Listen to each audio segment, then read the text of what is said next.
Morning students, कैसे हैं आप सब। उम्मीद करती हूँ आप लोग अच्छे होंगे। आज आपको वर्कशीट नंबर 33 आई है। इसे अच्छे से लेबल कीजिए, डेट डाल दीजिए, क्लास, सब्जेक्ट, अपना नाम, अपने टीचर का नाम लिख लीजिए।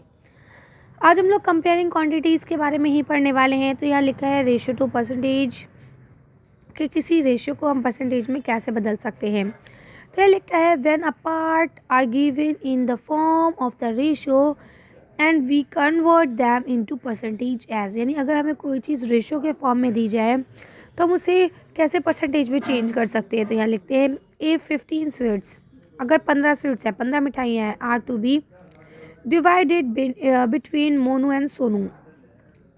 15 मिठाई हैं जो मोनू और सोनू में डिवाइड की गई, ठीक है। Such that Monu get 3 sweets, Monu को 3 स्वीट्स मिली, एंड सोनू को 12 sweets. What percentage did each get, बताइए दोनों को कितनी कितनी मिली। तो बहुत इजी होता है परसेंटेज निकालना। देखिए, जितनी जिसको मिली वो ऊपर रखिए, टोटल जितनी उसको नीचे रखिए, क्योंकि परसेंटेज निकालना है इसलिए इंटू 100 कीजिए। अब आप इसे सॉल्व करेंगे, आपका आंसर 20% आ जाएगा। ऐसे देखिए इसका किया है हमने, ठीक है। अब यह लिखा है इंक्रीजिंग और इंक्रीज और डिक्रीज एज पर परसेंटेज। अब बोलते हैं परसेंटेज में इंक्रीज और डिक्रीज कैसे होता है। यहाँ लिखा है लेट्स नो द इंक्रीज और decrease in a certain quantity as percentage of the initial amount, यानी कि जो अमाउंट आपको एक दिया गया है उसमें कुछ चीज़ें बढ़ी या घटी, उसको भी हम सॉल्व कर सकते हैं परसेंटेज के थ्रू। कैसे कर सकते हैं चलिए जानते हैं।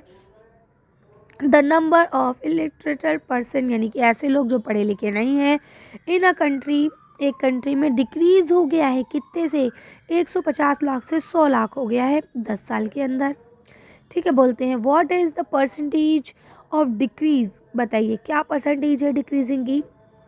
सिंपल है, ओरिजिनल कितने थे और जो डिक्रीज हुए वो कितने थे। तो 150 में से 100 को माइनस करा, यानी कितने आ गए 50, यानी 50 लाख लोग कम हुए। तो वो ऊपर रखिए, टोटल नीचे रखिए, इंटू में 100 रखिए, सॉल्व कीजिए, आंसर आ जाएगा, ठीक है।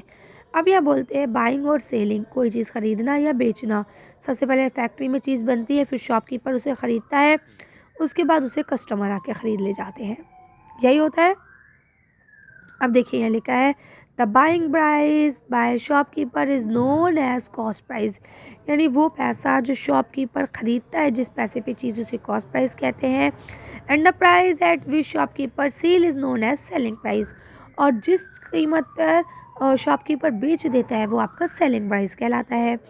CP is equal CP SP, यानी अगर CP जो है वो SP से कम है तो इसका मतलब आपको प्रॉफिट हो रहा है, क्योंकि आपने ख़रीदा कम में है, बेचा ज़्यादा में है।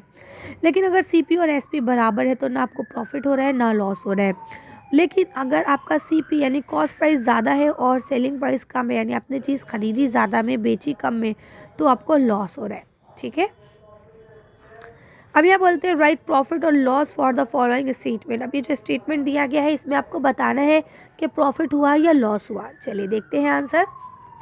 फर्स्ट लिखा है अ फ्लावर वॉस बॉट 120 रुपये एंड सोल्ड इतने। अब बताइए 120 का ख़रीदा और 108 का बेचा, तो क्या हुआ, लॉस हुआ, ठीक है। A toy car sold 540 rupees, 540 की बेची, ख़रीदी थी 440 की, तो क्या हुआ, प्रॉफिट, ठीक है। आगे यहाँ लिखा अ cycle brought 1000 rupees and sold 1000 rupees, तो आप क्या लिखेंगे, नो प्रॉफिट, ठीक है। और क्या लिखेंगे, नो लॉस। 1000 की खरीदी, 1000 की बेच दी, तो ना प्रॉफिट हुआ ना ही लॉस हुआ। कर लेंगे, चलिए आगे देखते हैं। यहाँ लिखा है प्रॉफिट और लॉस एज अ परसेंटेज, यानी प्रॉफिट और लॉस को आप परसेंटेज में कैसे निकाल सकते हैं।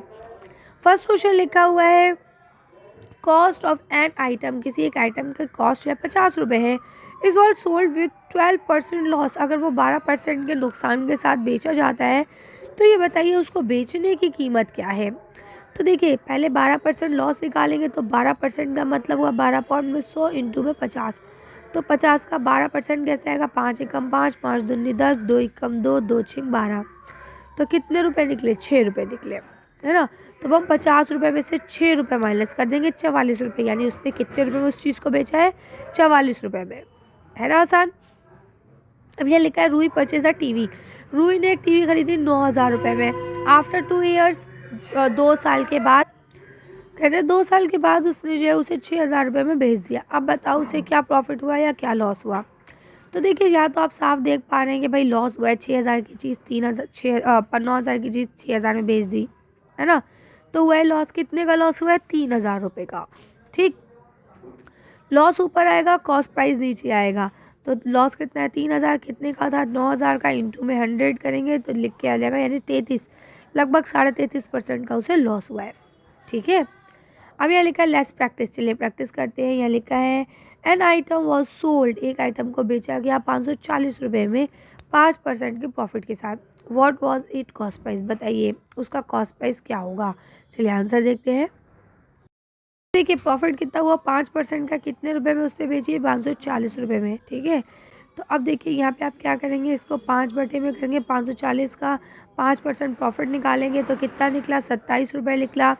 तो वो आप 27 इसमें प्लस कर देंगे, यानी उसने सेलिंग प्राइस कितनी हुई उसकी? ये हुई आपकी 567, यानी 67।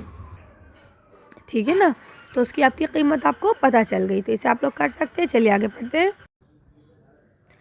और शॉपकीपर ब्रॉट अ चेयर, एक शॉपकीपर ने एक चेयर को ख़रीदा 375 रुपये में और उसे 400 रुपये में बेच दिया। अभी बताइए उसको कितना प्रॉफिट हुआ है? इसका आंसर देख के वीडियो फिनिश करते हैं। अब देखिए यहाँ लिखा हुआ है कि भाई उसकी कीमत इतनी थी, उसने बेचा इतने में, तो उसको प्रॉफिट कितने रुपए का हुआ? 25 रुपये क्या हुआ? ठीक है, अब 25 रुपये का प्रॉफिट हुआ तो प्रॉफिट ऊपर रखा जाएगा, जितने रुपए थे उसके प्रॉफिट को रखा जाएगा। तो यानी कितने रुपए का हुआ? 6% का उसे प्रॉफिट हुआ लगभग। ठीक है, कर सकते हैं इसे आप लोग। चलिए तो अच्छी वर्कशीट को हम लोग यहीं खत्म करते हैं। आज की वीडियो में बस इतना ही।